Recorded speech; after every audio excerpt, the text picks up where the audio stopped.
493 centimeters in feet?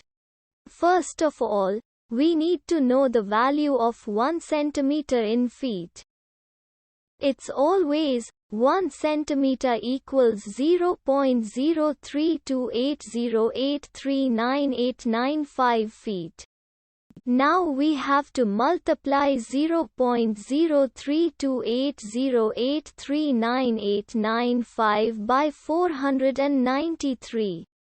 Therefore, 493 centimeters times 0.03280839895 feet equals 16.17454068235 feet.